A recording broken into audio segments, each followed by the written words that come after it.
지금 우리에게 주시는 하나님 말씀 보겠습니다. 유다서 함께 보겠습니다. 398쪽, 397쪽 정도 되겠네요. 6쪽, 7쪽. 유다서가 계시록 앞에 있어요. 유다서 1장 1절부터 4절, 24절부터 25절을 함께 보도록 하겠는데요. 먼저 유다서 1장 1절부터 4절을 함께 교독하도록 하십시다. 제가 1절을 먼저 읽습니다. 예수 그리스도의 종이요 야고보의 형제인 유다는 부르심을 받은 자 곧 하나님 아버지 안에서 사랑을 얻고 예수 그리스도를 위하여 지키심을 받은 자들에게 편지하노라.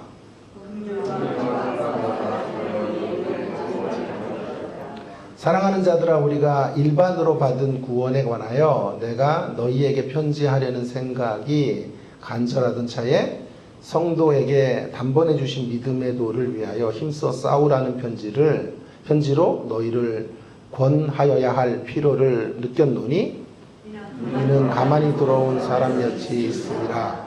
그들은 옛적부터 이 판결을 받기로 미리 기록된 자니 경건하지 아니하여 우리 하나님의 은혜를 도리어 방탕한 것으로 바꾸고 홀로 하나이신 주제 곧 우리 주 예수 그리스도를 부인하는 자니라. 24절 25절 우리 두 절이니까 한 목소리로 같이 마지막 대목은 읽겠습니다. 시작. 능히 너희를 보호하사 거침이 없게 하시고 너희로 그 영광 앞에 흠이 없이 기쁨으로 서게 하시리. 곧 우리 구주 홀로 하나이신 하나님께 우리 주 예수 그리스도로 말미암아 영광과 위엄과 권력과 권세가 영원 전부터 이제와 영원토록 있을지어다. 아멘. 사실 오늘 말씀은 우리 이게 약간 소리가 좀 요증이 있네요. 오늘 말씀은 우리 홍장로님께서 유다서를 좀 설교로 듣고 싶은데 한 번도 교회에서 들은 적이 없다고 하셔서 제가 준비를 하게 됐습니다. 그래서 오늘 설교가 은혜가 되시거든 모든 칭찬은 홍장로님께 돌리시고요. 만약에 설교가 별로 은혜가 안 됐으면요, 그래도 홍장로님에게 질타를 하시기를 바랍니다. 처음 유다서에 대한 요청을 받고 제가 준비한 설교 이제 어떤 스케줄들이 있는 것을 내려놓고 준비를 하려니까 참 쉽지가 않더군요. 유다서가 이렇게 무슨 적용거리가 있는 이런 책이 아니기 때문에 쉽지가 않았는데 준비하면서 이런 것도 참 좋은 시도다 이런 생각이 좀 들었어요. 그러니까 설교자들이 그냥 자신이 생각하는 것들을 이렇게 하다 보면 편식이 될 때도 많고 자기가 꽂히는 대목들을 가지고만 설교를 할 텐데 이렇게 성도들이 좀 듣고 싶은 설교, 성도들이 원하는 본문 이런 것들을 좀 소통해서 어떤 본문을 이제 듣고 싶은지 어떤 설교를 원하시는지 이런 주제들을 좀 점검해서 설교하는 것도 한국교회의 큰 어떤 새로운 도전이 될 수 있겠다 이런 생각도 하면서 말씀을 준비하게 되었습니다. 요즘 교회들을 이제 방문해 보시면 여러분 교회 입구에 이러한 포스터가 붙어 있는 것들을 심심치 않게 보실 것입니다. 신천지 아웃이라는 이러한 문구와 함께 신천지와 및 이단의 출입을 금합니다. 이렇게 포스터를 붙여놓은 교회들이 여럿 있습니다. 조금 늦은 감이 있죠. 신천지가 기승을 부리기 전에 조금 선제적으로 한국교회가 제대로 이단 교육 같은 거, 거짓 선생들, 거짓 미혹자들을 좀 대처할 수 있는 역량을 좀 키워줬으면 좋았는데 참 그런 부분은 좀 아쉽습니다. 소 잃고 외양간 고치는 격과 같다는 생각을 하게 되었습니다. 그러나 또 한편으로 생각해 보면 소 잃어야 외양간을 고치는 거 아니에요? 소 잃어야 외양간을 고치는 것이고 또 소 잃고라도 외양간을 고치는 것이 참 귀한 거예요. 소 잃고라도 외양간을 고쳐야 되지 않을까 하는 생각을 해보게 됩니다. 오늘 유다서는 바로 그런 책이에요. 소 잃고 외양간 고치는 것과 같은 책이라고 제가 그렇게 제목을 붙여 보았습니다. 유다서를 기록한 유다는 여러분 본문에 있는 것처럼 예수님의 종 야고보의 형제라고 말하는 걸 보면 예수님의 동생이라고 보는 것이 정설입니다. 유다서를 쓰게 된 이유가 뭐냐 하면 3절과 4절에 분명하게 나오는데, 원래 유다가 이제 다른 글을 좀 쓰기를 원했어요. 그러니까 우리가 일반적으로 알고 있는 구원의 교리, 이신칭의 교리 같은 것들에 대해서 글을 쓰고 싶었는데 갑자기 교회 안에 급박한 상황이 벌어지게 되었다고 말하는 거죠. 그래서 자기가 원래 계획했던 글들이 아니라 이제 오늘 이 유다서를 이제 작성하게 되었다라고 말하고 있는데요. 그것은 오늘 4절에 있는 것처럼 가만히 들어온 몇 사람이 교회 안에 이제 굉장히 많은 어려움을 준 거예요. 가만히 들어온 몇 사람은 거짓 선생들이에요. 이단자들에 해당하는 자들이 교회를 막 풍지박산내고 그런 소리들이 유다의 귀에 들렸겠지요. 그래서 유다가 자기가 쓰려고 하는 글들을 내려놓고 이제 이런 부분에 대하여 교회가 어떻게 대처해야 되는가 하는 이제 물음에 답하기 위해서 성도들을 그 이단의 세력 또 거짓 교사들의 가르침으로부터 그들을 지켜주기 위해서, 해방시키기 위해서 유다서가 쓰여지게 된 것이지요. 조금 아쉬워요. 예방적 책을 썼으면 어땠을까 하는 생각을 해보게 됩니다. 지금 예방주사를 주는 게 아니라 치료제를 주고 있는 책이 유다서인데요.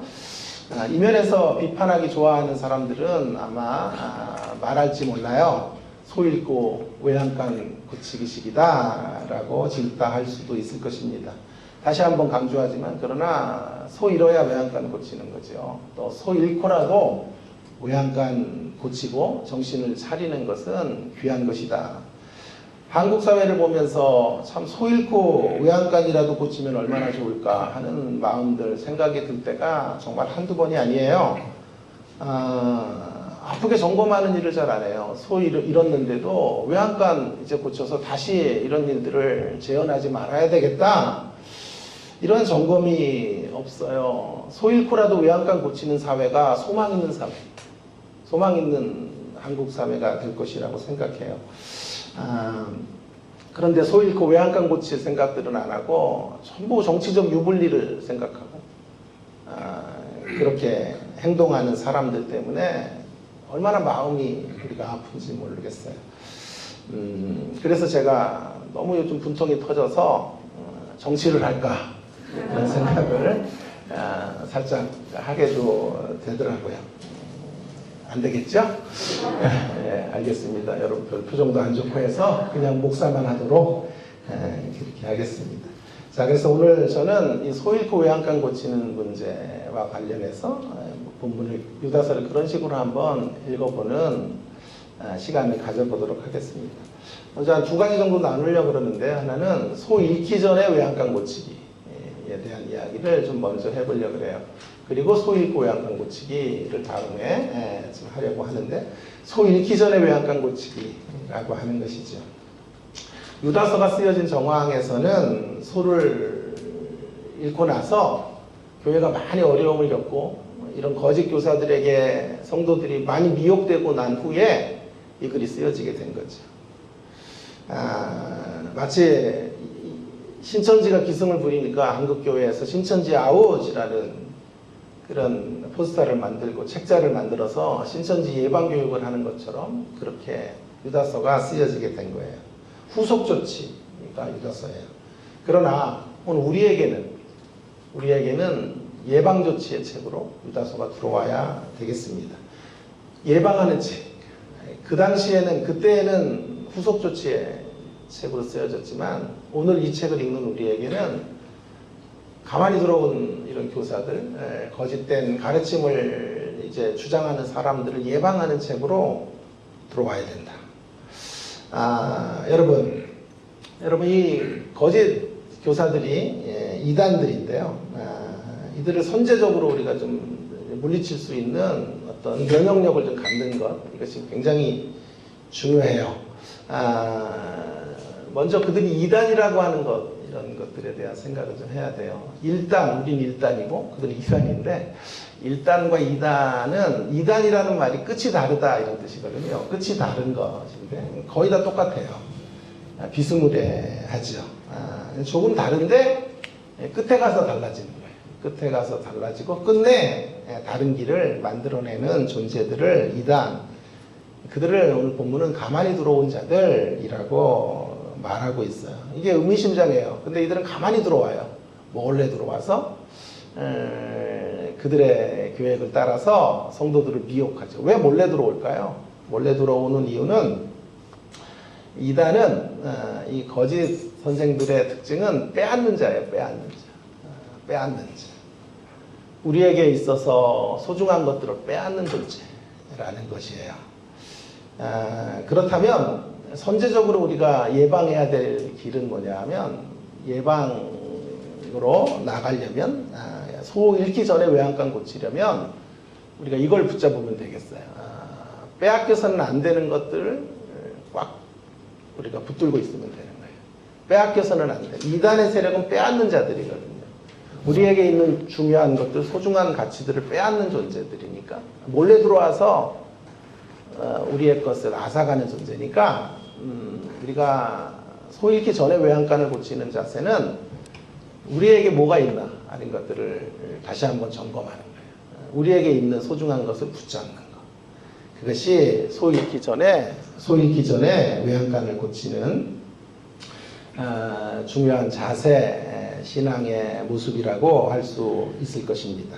자, 그렇다면 그것이 무언가 하는 것을 좀 이야기하기에 앞서서, 자, 그렇다면 이런 질문을 한번 던져보면 좋을 것 같아요.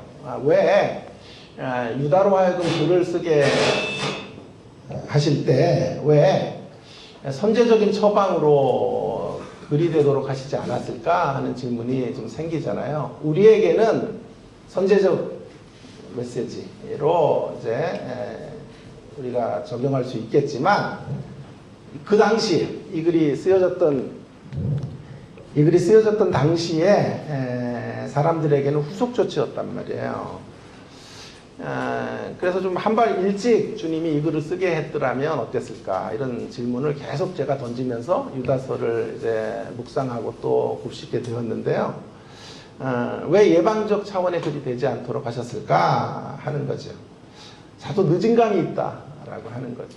왜 얼마나 많은 성도들이 미혹을 받고 또 타락의 길을 걷고 이단에 빠지고, 그러니까 이런 글을 쓰시려고 했다면 유다에게 그 전에 좀 감동을 주셔서, 자, 몰래 들어올 자들이 생길 테니 먼저 글을 보내서 교회가 면역력을 좀 가질 수 있게 만들어라, 이렇게 명령하셨으면 되지 않았을까 하는 생각을 해보게 되었습니다. 사실 제가 좀 엉뚱한 설교자예요. 답도 없는 것을 이렇게 막 고민하고 이러는 설교자인데요. 근데 이거 굉장히 중요한 대목이라고 저는 생각해요. 왜냐하면 우리 하나님이 타이밍의 천재시거든요. 우리 하나님은 적절한 타이밍에 일하시는 분이에요. 그런데 지금 다소 늦은 타이밍의 시점에 글을 쓰게 하셨다고요. 저는 이것이 신의 한 수라고 생각하는 거예요. 그 늦은 타이밍이 주님의 타이밍인 거예요. 그 늦은 타이밍에 다소 좀 늦었다고 생각하는 그때 글을 쓰게 하시는 게 주님의 타이밍이 아닐까 하는 생각으로 답을 모아가게 되었어요. 무슨 말이냐 하면요. 자, 그러니까 어떻게 된 거예요? 교회 안에 지금 치열한 전투가 벌어진 거죠. 가만히 들어온 자들, 빼앗으려는 자와 자신들이 가지고 있는 소중한 기독교 신앙을 지키려는 자들의 싸움이 벌어지고 있는 자리에서 유다가 글을 쓴 거잖아요. 그죠? 그러면 뭐가 드러날까요? 그 싸움의 현장에서 선명하게 드러나는 게 뭐냐 하면, 아니 도대체 뭘 뺏으려는 거야? 왜 저렇게 몰래 들어와서 성도들의 있는 귀한 것 뺏어가려고 하는데 그게 도대체 뭐야 하는 게 부각이 되겠죠. 지키려는 사람들이 지키고 있는 게 도대체 뭔데 왜 그걸 지키려고 해 하는 그 대목이 선명하게 부각이 될 것이라고 생각해요. 빼앗으려고 하는 것과 지키려고 하는 것이 무엇일까 하는 대목. 그것이 어쩌면 가장 소중한 우리의 신앙에 있어서 가장 우리가 붙들고 가야 될 실체? 가장 소중한 신앙의 덕목이 아닐까라고 생각할 수 있을 것입니다. 이런 예화가 적절할까요? 제가 1995년에 유학을 갔어요. 1995년 캐나다 토론토에 유학을 갔는데요. 가자마자 친구와 함께 한인마트, 이제 같이 신대원을 같이 공부했던 친구가 먼저 가 있었기 때문에 제가 그의 도움을 좀 받았는데, 한인마트를 갔는데 깜짝 놀랐어요. 소뼈가요 너무 싼 거예요. 우주옥 이런 게 거의 뭐 상상할 수도 없는, 우리나라의 이제 가격대와는 비교될 수 없는 싼 가격에 소뼈를 살 수 있었던 거예요. 그래서 제가 너무 놀래가지고 몸도 허하고 막 그래서 소뼈를 구입을 하면서 야 이렇게 싸냐? 그랬더니 이제 친구가 하는 말이 이거예요. 전에는 공짜였다는 거예요. 전에는 그냥 내다 버렸는데 동양인들, 특히 한국인들이 그걸 하도 귀하게 가져가서 끓여 먹고 좋아하는 걸 보면서 어떻게 되냐 하면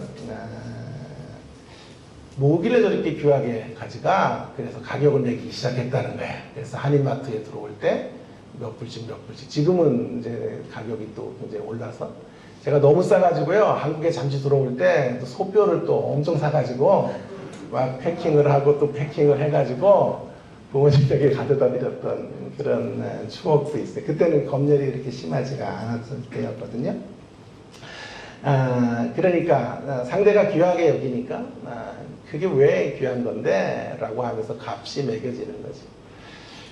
저는 하여튼 본문에 대한 통찰은 좀 있는 것 같은데 예화가 안 좋아요. 이렇게 적절하지가 않아 지금 아무리 봐도.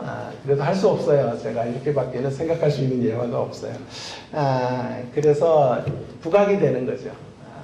값이 매겨지게 되는 거죠. 자, 유다서는 어떤 책이냐면 선제적으로 예방하실 수 있었음에도 불구하고 지금 교회 안에 강렬한 분쟁이 생기게 함으로써, 그래서 빼앗으려고 하는 자들과 지키려고 하는 자들의 전투가 벌어지는 현장 속에 과연 그게 뭔데? 도대체 뭐길래? 도대체 무엇 때문에 가만히 들어온 거야? 무엇 때문에 뭘 누리고 있는 걸까 하는 것, 그것을 주목하도록 하는 책이라고 생각이 들어요. 이런 의미에서 저의 견해는 이 거짓 선생들은 필요하기다. 필요하고. 뭐라고요? 필요하고. 필요한데 악한 존재들. 필요한 거지요. 하나님이 쓰시기에 필요한 도구예요. 악한 도구이긴 하지만 필요한 도구예요. 그래서 조금 늦은 타이밍에 하나님은 지금 이 글을 쓰도록 하신 거죠. 그래서 이단들이 들어오기 전에 글을 쓰시지 않게 하시고 들어온 후에 글을 쓰게 한 것이죠. 여러분, 일반적으로 우리가 지켜야 될 것들을 일반적으로 생각해 보면, 지켜야 될 것이 많으면 일종의 두려움을 가져요. 그죠? 지켜야 될 게 많으니까 두려워요. 내가 누리고 있는 것들 지켜야 되니까 마음이 늘 불안해요. 그렇지 않아요? 남아공의 부자들은요, 상상을 초월하는 부자들이에요. 뭐 정말 거의 양재동 일대 전체가 한 사람의 밭이에요. 포도원. 뭐 그런데 차로 아무리 달려도 포도밭이 끝나지도 않아요. 그게 한 사람의 백인의 소유지예요. 근데 그 집들은 정말 뭐 상상을 초월하죠. 한참을 걸어도 집이 끝나지 않는 그런 집들을, 저택을 소유하는데 모두 가드를 집에 두고 전기장치들을 다 해놔가지고 비 오는 날 지나가면요, 막 지지직 전기 소리도 나고 잘못 손을 대면 감전사고가 나요. 왜? 불안해서 그래요. 지킬 것이 많아서 그런 거예요. 욥 보세요. 욥. 10명의 아들, 10명의 자녀들이 있으니까 늘 제사를 드렸다 그랬죠. 그게 강박증이에요. 10명의 아이들이니까, 애들 하나 둘 있는 게 아니라 10명이니까 바람 잘 날 없을 거라고. 늘 노심초사해요. 10명 중에 9명 잘 돼도 1명이라도 잘못되면 그게 불행이거든.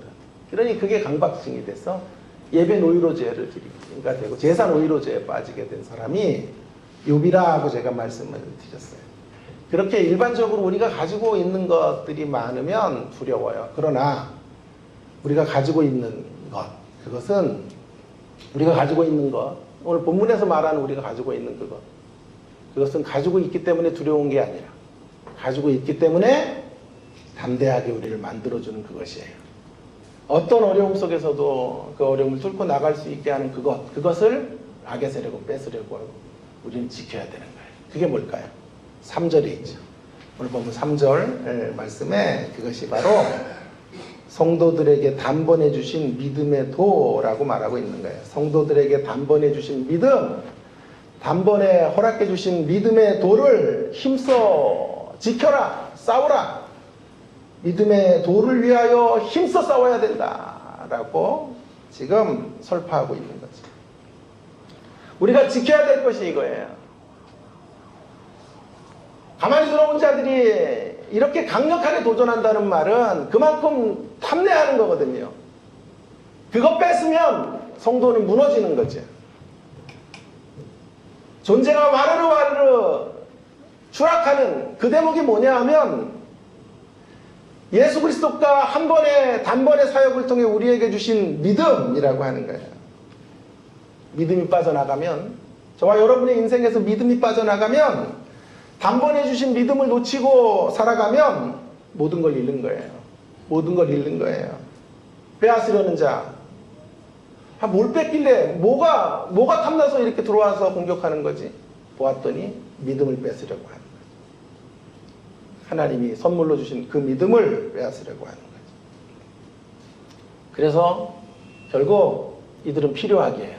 우리가 정말 소중히 끝까지 붙잡아야 될 것이 무엇인가 하는 것을 확인시켜주는 존재로 하나님이 조금 늦은 타이밍에 그들을 적절하게 사용하셔서 우리에게 믿음의 가치들을 말씀해 주려고 하시는 거죠. 하나님이 주신 믿음을 붙잡아야 합니다. 그리고 믿음 안에서 강하셔야 돼요. 믿음으로 믿음에 이르는 사람이 되어야 합니다. 그래서 사도 바울은 마지막 임종 앞에 이렇게 고백하죠. 내가 선한 싸움을 싸우고 믿음을 지켰어요. 할렐루야. 선한 싸움을 싸우고 선한 싸움을 마치고 믿음을 지켜야 돼요. 끝까지 그 선한 싸움을 통하여 믿음을 지켜야 됩니다. 사랑하는 여러분, 세월 지나갈수록 정말 또렷해지는 것. 믿음이 있어야 된다는 거예요. 세월 지나갈수록 아무리 생각해봐도 이 허무한 인생길 속에 정말 가치 있는 건 믿음 외에는 없구나 하는 생각을 해요. 그래서 왜 성경에 믿음으로 하지 아니한 모든 게 죄다 라고 말씀하시는지를 알겠어요. 한경직 목사님께서 살아생전에 후배 목사들에게 이렇게 말했다 그러시죠. 예수 잘 믿으세요. 목사님들 예수 잘 믿으세요. 그게 무슨 뜻인지 이제 이 나이가 돼서 좀 철이 들은지 알겠어요. 믿음 있는 척 하면 안 된다. 진짜 믿음이 있어야 돼요. 진짜 믿음. 진짜 믿음이 있어야 돼요. 믿음에 설교하는 것 갖고 안 돼요. 믿음에 관한 성경 공부시키는 것 갖고 안 돼요. 저부터 믿음이 있어요. 단번에 주신 주님으로부터 선물 받은 그 믿음을 강하게 키워가야 돼요. 그래야 그 어떤 비바람 속에서도 견딜 수 있는 대장부처럼 믿음으로 일어설 수 있게 되는 것입니다. 그 믿음이 영적 실력이에요. 성도들 많이 모이는 거 그게 실력 아니고요. 화려한 설교할 수 있는 거 그것도 실력 아니고요. 진짜 실력은 믿음의 본이 되는 사람으로서는 믿음의 이정표를 찍어줄 수 있는, 길을 제시해 줄 수 있는 사람이 되는 것이죠. 믿음으로 살아가는 거죠. 그 믿음으로 어떤 난관이라도 뚫고 나가는 것이에요. 여러분, 그 믿음이 없으면 작은 시련 앞에서도 우리는 무너져요. 주저앉아요. 믿음이 없으면 실개천 앞에서도 낙심해요. 그러나 믿음이 있으면 휘몰아치는 국류 앞에서도 견딜 수 있게 되는 줄 믿습니다.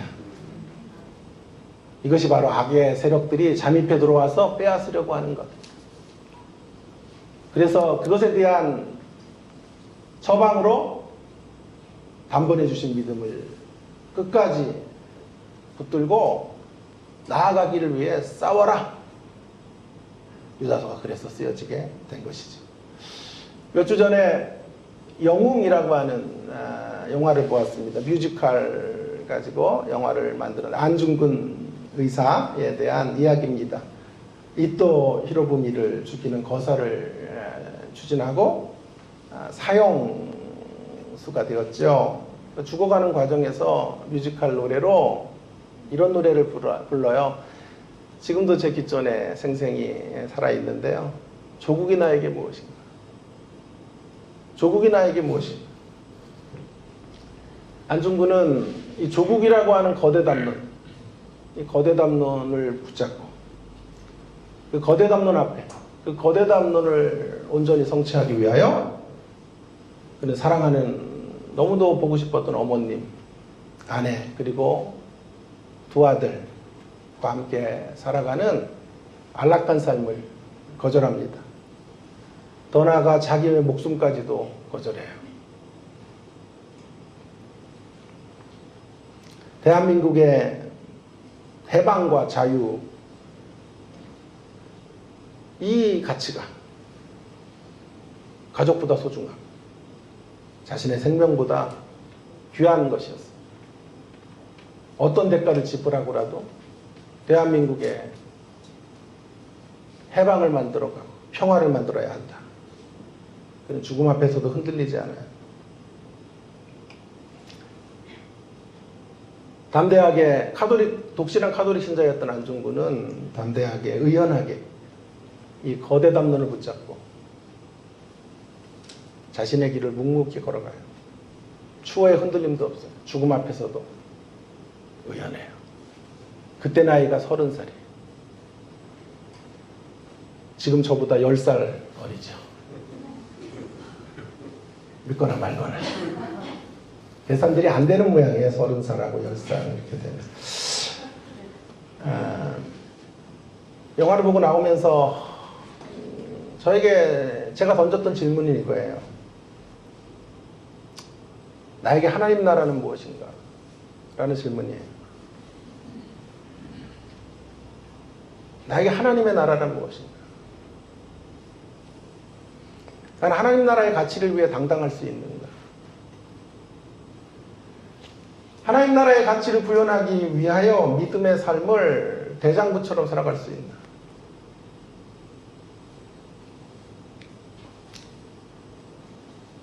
그것이 저에게 그 영화가 주었던 물음이에요. 유다서는 오늘 이 거짓 선지자들이, 거짓 선생들이 빼앗으려고, 우리는 믿음을 빼앗으려고 하는데 우리는 그 믿음을 지켜내는 이야기. 대장부처럼 서서 끝까지 사수해야 될 것이 믿음이라는 것을 말해주는 이야기. 필요하다면 이 믿음을 지키기 위해서, 이 믿음으로 하나님의 나라를 건설해가는 일들을 위하여 필요하다면 죽음을 지불할 수도 있습니다. 대장부처럼 서서 믿음으로 선한 싸움을 싸워가야 하는 것이, 믿음으로 선한 능력으로 일어서야 되는 것이. 사랑하는 성도 여러분, 어깨를 좀 쫙 펴시기를 부탁드려요.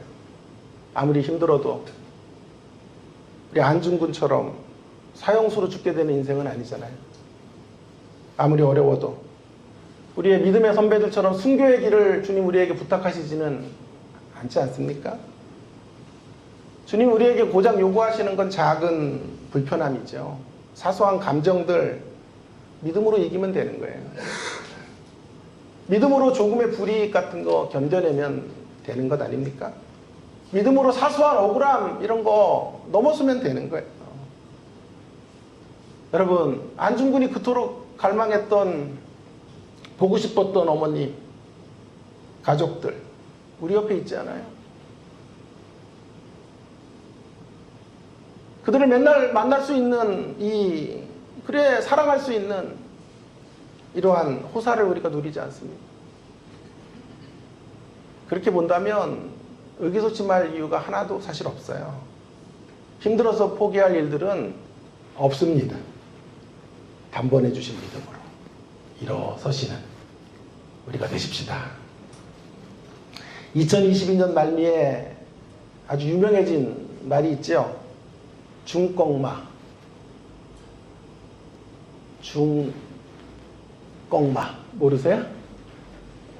중요한 것은 꺾이지 않는 마음. 중요한 것은 꺾이지 않는 마음이에요. 중꺾마.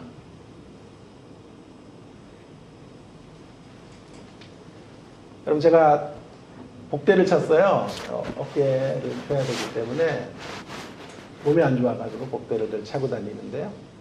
그래서 어깨를 잡아주고 허리를 잡아주고 복대를 지금 차고 있어요.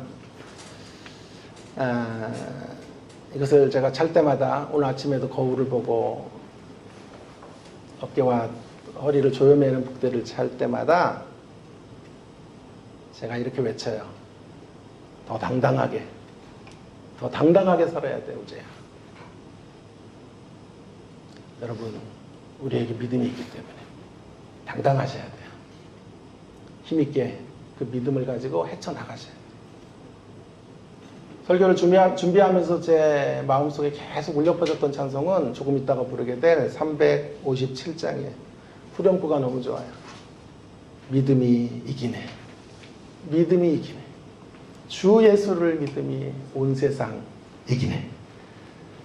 올 2023년 한 해 동안 이 찬송이 여러분의 입에 딱 달라붙어 있기를 간절히 바랍니다. 날마다 시마다 때마다 믿음이 이기네. 믿음이 이기네. 주 예수를 믿음이 온 세상 이기네. 이김을 외치시고 믿음으로 승리하시는 주의 백성들 되기를 간곡히 축원합니다. 자, 이제 소 읽기 전에 외양간 고치는 이야기를 했으면 이제는 빼앗겨서는 안 되는 것들을 잘 간수하는 게 소 읽기 전 외양간 고치는 거예요. 소 잃고 외양간 고치기에 대한 이야기 하겠습니다. 소 잃고라도 외양간 고치기라는 말이 더 좋을 것 같아요. 소 잃고라도 외양간을 고치려면요, 먼저 두 가지로 좀 나눠야 될 것 같아요. 답을요. 하나는 좀 수비적인 측면. 이제 우리가 싸움을 할 때 수비도 해야 돼, 공격도 해야 돼요. 공격을 잘해야 이기는 거지만 수비가 안 받쳐주면 못 이겨요. 그래서 먼저 수비적인 측면들을 좀 생각을 해야 돼. 작년에 16강을 간 것도 공격수들이 골을 넣어서 이겼지만 일단 수비가 버텨준 거예요. 김민재 같은 선수, 이런 선수들이 최선을 다해 주었기 때문에 이제 이길 수 있었던 것인데요. 오늘도 마찬가지예요. 우리가 이렇게 소를 잃고 외양간을 고치려면 먼저 첫 번째 적을 알아야 된다라는 거예요. 적을 아셔야 된다라고 하는 건데 그 적의 정체를 좀 규명해 볼 필요가 있겠는데요. 누군지는 잘 몰라요. 구체적으로 어떤 존재들인지는 우리가 딱 이렇게 정의할 수는 없어요. 다만 본문에 있는 이들에 대한 어떤 정보들을 가지고 우리는 유추할 수밖에 없어요. 4절에 그들이 누구인지를 이렇게 시작해요. 4절에 보시면 이는 가만히 들어온 자들, 가만히 들어온 몇 사람인데 그들은 옛적부터 판결을 받기로 미리 기록된 자들이라는 말로 그들의 가만히 들어온 자들의 이야기의 포문을 열어요. 옛적부터 판결을 받기로 이미 정해진 자들이라는 말은 여기 판결은 심판이 심판. 그러니까 지금 이들은 이렇게 새롭게 나타난 어떤 신흥 이단이나 가르침 같지만 실제는 그 뿌리는요 오래전부터 구약에서부터 있었다는 거예요. 그래서 그런 이단의 계보를 이어오는 사람들이 지금 어느 교회인지는 모르지만 유다가 글을 보내는 교회 가운데 출연한 것이고 성도들을 괴롭히고 있는 것이다 라고 말하고 있는 거죠.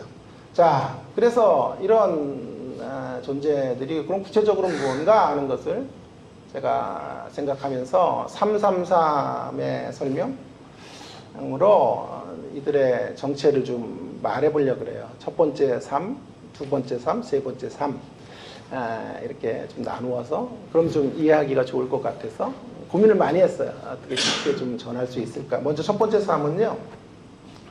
이들은 악의 3종 세트이다라고 말하는 그런 의미의 3이에요. 자, 그들은 본문에 보시면 4절에 보시면 그들은 이제 판결을 이미 받은 경건치 아니한 자들인데 우리 하나님의 은혜를 도리어 방탕한 것으로 바꿨죠. 첫 번째가 이거예요. 첫 번째 악의 세트, 3종 세트 중에 첫 번째는 하나님의 은혜를 방탕한 것으로 바꾸는 사람들. 그게 뭐죠? 무율법주의 같은 거죠. 은혜면 다 됐어. 이렇게 이야기하는 거예요. 은혜면 끝이지. 그것 위에 뭐가 필요해? 마음대로 살아. 캐세라 세라. 즐기고 싶은 인생 살면 돼. 은혜 받았으니까. 천국된 티켓 받고 천국 가는 날까지 세상 누려. 그렇게 말하는 사람들이야. 이 사람들이요. 가만히 들어온 자들이. 근데 이런 가르침에 참 우리가 넘어가지 않을 것 같은데 이상하게 넘어가요. 왜 넘어간지 아세요?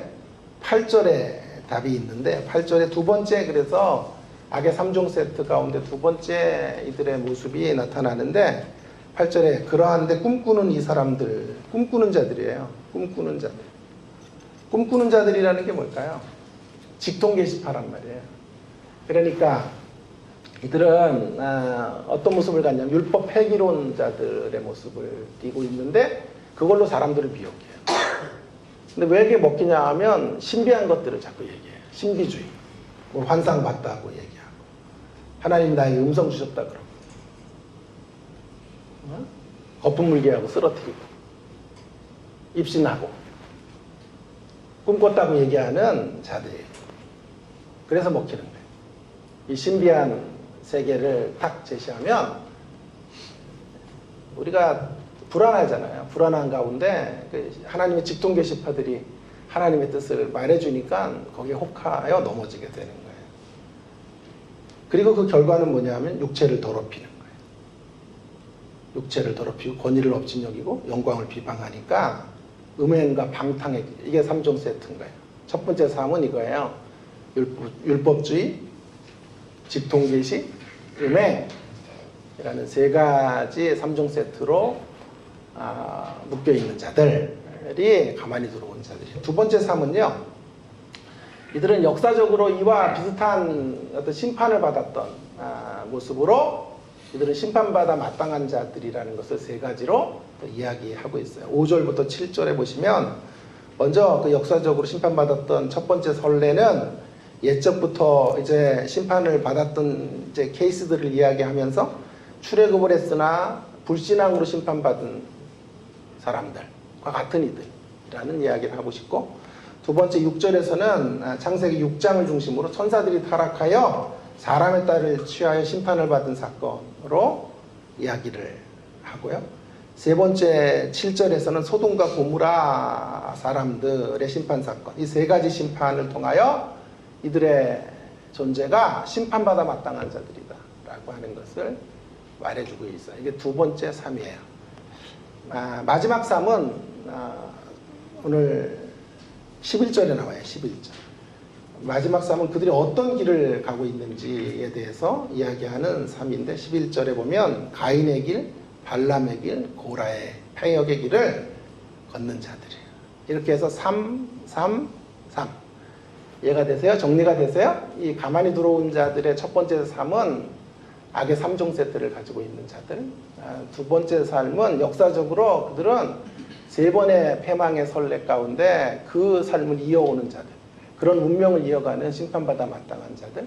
그리고 그들은 비유컨대 가인의 길을 걷고 또 발람의 길을 걷고 고라의 폐역의 길을 걷는 사람들로 그들의 정체를 규명하고 있어요. 자, 이런 333의 이야기로 이제 이들의 정체를 알아야 되고, 이야기를 정리하는 끝에 본문에서 가장 특이하게 그 가운데서 강조하는 한 대목을 좀 붙잡아 한번 우리의 교훈으로 좀 삼기 원하는데요.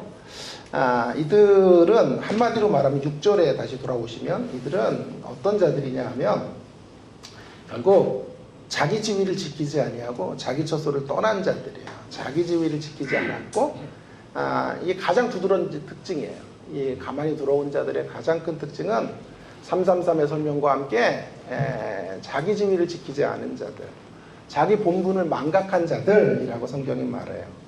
분수를 뛰어넘어 가고 있는 사람들, 그게 타락이에요.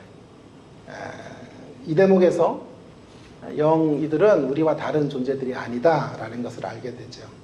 이들의 모습 속에 우리의 모습이 오버랩이 되어 있다라고 저는 생각이 들어요. 우리가 얼마나 분수를 망각하고 살아가는지 모릅니다. 그것이 얼마나 큰 교만인지도 모르지. 하나님의 영광의 자리를 늘 찬탈하고 살아가고 있죠. 영동교회 시무하시는 정현구 목사님, 제가 보기에 우리나라 안에서 참 고급스럽게 깊은 설교를 하는 몇 분 중에 한 분이에요. 늘 참 이렇게 귀한 분도 있구나 이런 생각을 하게 만드는데요. 뭐 그 손봉호 교수도 그분이 거기 교회에 계셨고요. 아마 그랬었죠. 한번 새벽 부흥회를 해달라 그래서 제가 3일 정도 가서 교제를 좀 나눈 적이 있었는데요.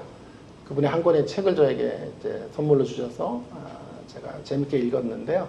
그 책 제목이 뭐냐 하면 다스림을 받아야 다스릴 수 있습니다. 다스림을 받아야 다스릴 수 있습니다. 라는 책인데요. 제목이 너무 음미해 볼 만한 문장이라고 생각이 들어요. 죄와 타락이 다른 게 아니에요. 죄와 타락이 다스림 없이 다스리는 것이 죄와 타락이에요.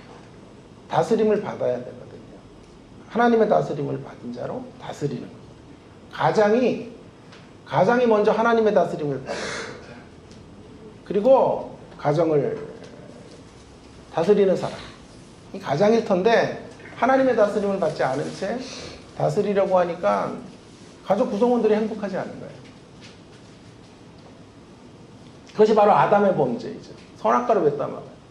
하나님의 통치권 밖에서 지가 지 마음대로 다스리려고 하니까 선악과를 따먹게 되는 거죠. 이스라엘의 초대왕 사울의 길이 바로 그 길이었고요. 왕을 요구했던 이스라엘 백성들의 삶이 그 삶이었고, 우리의 모습이 바로 그런 모습. 하나님께 다스림 받지 않고 다스리려고 하기 때문에 모든 문제가 생기는 거예요. 가정의 문제도 여기서 발생하고 있죠. 교회의 문제도 바로 이것이에요. 직장에서도 다스림을 받고 다스리려고 하지 않기 때문에 문제가 생기는 거지. 우리 마음도 심지어는 바로 이 문제가 아닙니까? 정용구 목사의 책 그대로 한번 제가 읽어볼까요? 읽어볼게요. 우리 마음속에는 생각과 감정의 파도가 계속 일어난다. 그러나 우리가 내면을 하나님의 말씀으로 채우고 성령의 다스림을 받으면 우리는 절망도 염려도 다스릴 수 있고 육신과 안목의 정욕도 다스릴 수 있다. 하나님의 다스림을 받을 때 주어지는 삶의 현실을 다스릴 수 있다. 그렇지 않으면 정복당하고 만다. 누구에게든 변함없는 삶의 원리는 이것이다. 다스림을 받아야 다스릴 수 있다. 저는 여러분에게 도전하고 싶어요. 우리는 하나님의 통치를 받으며 살아가고 있습니까? 하나님의 통치를 받는 자로 다스리라는 명령을 따르고 있나요? 그렇지 않다면 우리는 거짓 교사들과 뭐 별반 다르지 않아요. 도찐 개찐이. 거짓 교사들과 뚜렷한 차별화가 있는 저와 여러분이 되기를 주의 이름으로 축원합니다. 주도권 안에서 주도적이 되라. 제가 만든 표현이에요. 주도권 안에서 주도적이 돼야 돼. 주도권을 버리고 주도적이 되면 거짓 선생들, 이단들이. 하나님의 주도권을 버리고 주도적이 되면 이단의 세력이. 그러나 우리는 주도권 안에서 주도적이 되는. 주도권을 통하여 주도적이 되는 거죠. 하나님의 왕적인 통치 아래서 생육하고 번성하고 다스리라고 하는 이 명령을 실천하는 사람들은 신자들이에요. 이 길을 걸어갈 수 있기를 간절히 바랍니다. 이런 맥락에서 제가 좋아하는 성경 말씀이 시편 131편이에요. 다 같이 한번 시편 131편을 한번 찾아서 읽어볼까요? 시편 131편. 그리고 잘 설교를 좀 빨리 마무리하겠습니다. 시편 131편 한번 읽어보겠습니다. 너무 귀한 말씀이죠. 여호와여 내 마음이 교만하지 아니하고 내 눈이 오만하지 아니하오며 내가 큰 일과 감당하지 못할 놀라운 일을 하려고 힘쓰지 아니하나이다. 실로 내가 내 영혼으로 고요하고 평온하게 하기를 젖된 아이가 그의 어머니 품에 있음 같게 하였나니 내 영혼이 젖된 아이와 같도다. 이스라엘아 지금부터 영원까지 여호와를 바랄지어다. 할렐루야. 교만하고 오만한 모습을 가지고 하나님의 통치에서 벗어난 채 크고 놀라운 일을 하려는 건 거짓된 인생의 길이에요. 우리 그 길을 가면 안 되겠어요. 오직 우리가 가야 될 길은 젖된 아이가 어미의 품에 있는 것 같이 주님의 통치와 보호를 받으며 그 안에서 우리에게 맡겨주신 일들 감당하는 삶, 신실하게 묵묵하게 부르신 곳에서 예배하는 자로 살아가는 삶, 그런 삶을 살아갈 수 있기를 바랍니다. 이제 한 가지만 더 간략하게 이야기를 해볼게요. 소 잃고라도 왜 한 칸 고치기. 두 번째로는 보다 적극적으로 적을 알았으면 이제 우리의 승리의 무기를 제대로 사용해야 돼요. 우리의 무기가 무언가. 여러분, 이 거짓 교사들을 잡을 수 있는 우리에게 장착된 무기는 무엇일까? 오늘 유다서는 바로 이런 대목을 수미상관의 방식으로 설명해 주고 있어요. 그래서 오늘 말씀을 앞부분과 뒷부분만 읽은 거예요. 수미상관으로. 수미상관이라고 하는 건 끝과 처음과 끝이 비슷하거나 동일한 문구로 맞추는 거죠. 자, 보세요. 수미상관법을 통해 1장 1절에 제일 중요한 단어 하나가 점검이 되죠. 예수 그리스도의 종이요 야고보의 형제 유다로 부르심을 받은 자 곧 하나님 아버지 안에서 사랑을 얻고 예수 그리스도를 위하여 지키심을 받은 자들에게 지키심을 받았다라는 이야기. 마지막 구절에 볼까요? 24절에 능히 너희를 보호하사 거침이 없게 하시고 그 너희로 그 영광 앞에 흠이 없이 기쁨으로 서게 하시리. 여기서 중요한 단어는 보호하사. 자, 그러니까 지키심과 보호하심은 동의어예요. 수미상관으로 맞추고 있죠. 앞과 끝이, 시작과 끝은 지키시는 거지. 지키심의 은혜가 감싸고 있는 거예요. 저희 학교의 탁월한 신약학자 최영삼 교수는 유다 강의 집에 제목을 이렇게 붙였더군요. 지키심을 입은 교회. 지키심을 입은 교회. 이 수미상관 때문에 그런 거예요. 지키심을 입은 교회. 그러니까 은혜와 승리의 직설법. 그것이 둘러싸고 있는 거야, 앞뒤로요. 은혜의 복음의 앞뒤를 둘러싸고 있는 거예요. 우리 지키심을 받은 자들이. 주님이 지키시는 자들이. 그 수미상관 안에 어떤 내용이 들어와 있냐 하면 이 거짓 선생들의 정체가 드러나 있고 아까 제가 설명했던 그리고 우리가 어떻게 싸워야 되는지에 대한 처방이 들어와 있어요. 우리가 어떻게 싸워야 될까요? 20절, 21절이에요.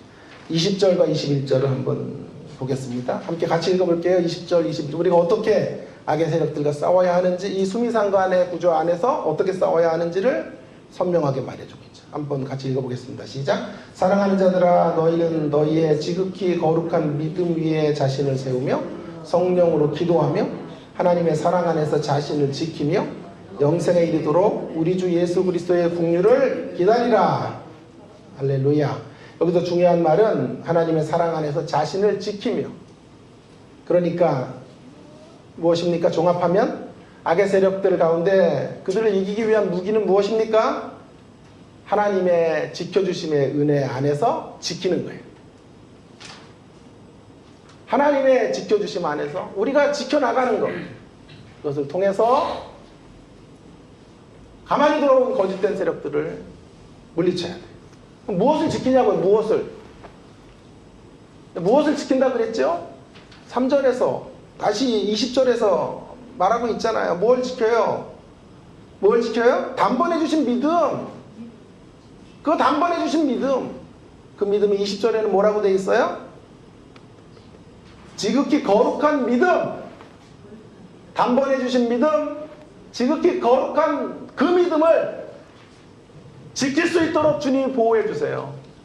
그 안에서, 그 은혜의 복음 안에서 지켜가는 사람. 그 믿음을 지켜나가는 거예요.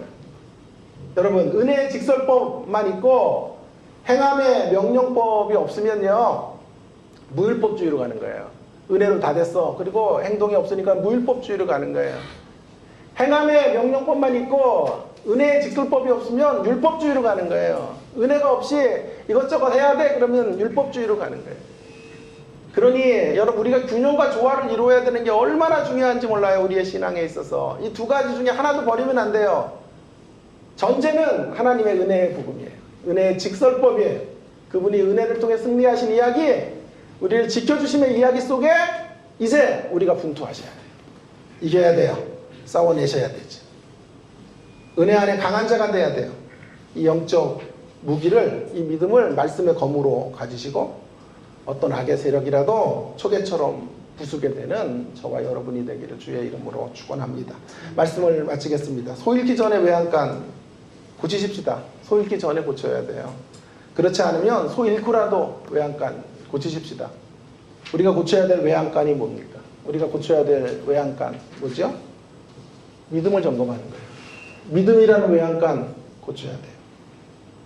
지극히 거룩한 믿음 안에서 우리가 살고 있는지를 다시 또 점검해 보세요.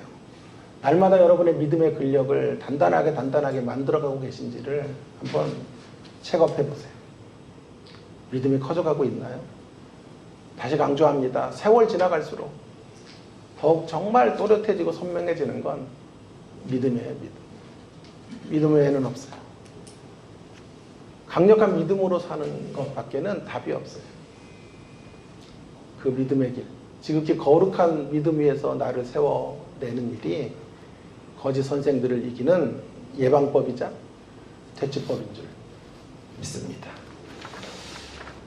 오늘 주신 말씀 기억하면서 우리 찬양 함께 좀 부르면 좋을 것 같아요. 357장. 제가 올해부터 설교 짧게 하겠다 그랬는데 오늘 또 깼어요. 또 결심. 다음 주부터 또 결심할게요. 357장. 주 믿는 사람 일어나다 힘을 아파요. 이 세상 모든 마귀를 다쳐서 멸하세. 저 앞에 오는 적군을 싸워 이겨라. 주 예수를 믿는 힘으로 온 세상 이기네. 믿음이 이기네. 주 예수를 믿음이 온 세상 이기네. 우리 찬송 함께 신앙 고백으로 드리겠습니다.